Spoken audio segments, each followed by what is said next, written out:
subukan ng kanyang abogado na siya ay hinga ng bail dahil yung pong bail is a matter of right eh.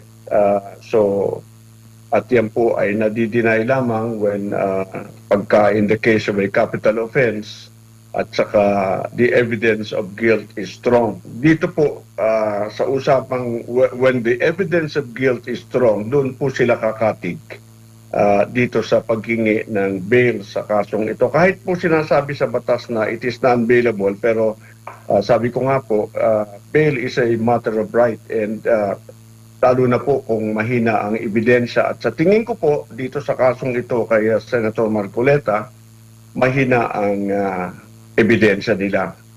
Mahina ang kaso. Makakasama natin ang pinuno ng United People's Initiative, si retired Brigadier General Attorney Virgilio Garcia. Attorney, magandang gabi, Admar po. Magandang gabi, Admar. Magandang gabi sa iyo mga taga-subaybay ng inyong programa dito sa Pilipinas at sa buong mundo. Opo, naisampa na po ang kaso. Otomatiko ba ito once na galing po sa Ombudsman at maihahain na sa Sandigan Bayan, ay agad na maglalabas na anytime soon ng warrant of arrest, or pwede pa ito maharang o ma-question ng kampo ni Marcoleta? Maglalabas na po ng warrant of arrest ang korte at magkatapos po merong gagawin yung kanyang abogado para siya ay mabigyan ng ito po kasing kahit na non-bailable itong plunder, pwede pa rin naman pong subukan ng kanyang abogado na siya ay hinga ng bail dahil yung pong bail is a matter of right eh.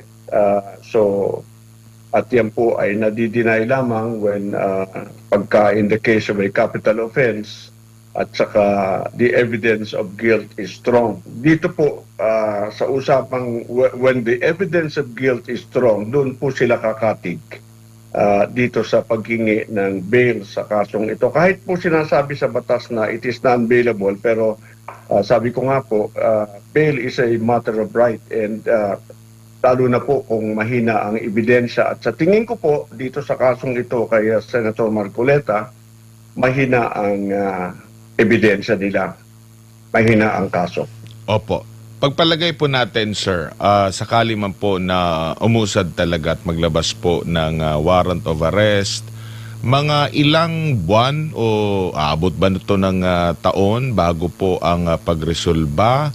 Kasi alam natin ang darating na po sa darating na po na Lunes ang pag-uumpisa ng impeachment trial. Marami talaga ang manghihinayang considering isa si Senador Marcoleta sa mga maraming bumibilib sa estilo ng kanyang pag-iimbestiga, pagtatanong, lalo na sa mga usaping legal, attorney.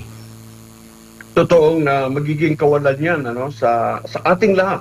Kasi yung diskusyon sa impeachment trial, part ng natin yan nagiging part ng ating jurisprudence, nagiging part ng ating kaalaman na dapat sana ay maging benepisyo ng mga darating na Pilipino na itong bagay na ito ay makapagpayaman sa ating pag-iisip, sa ating mga galaw.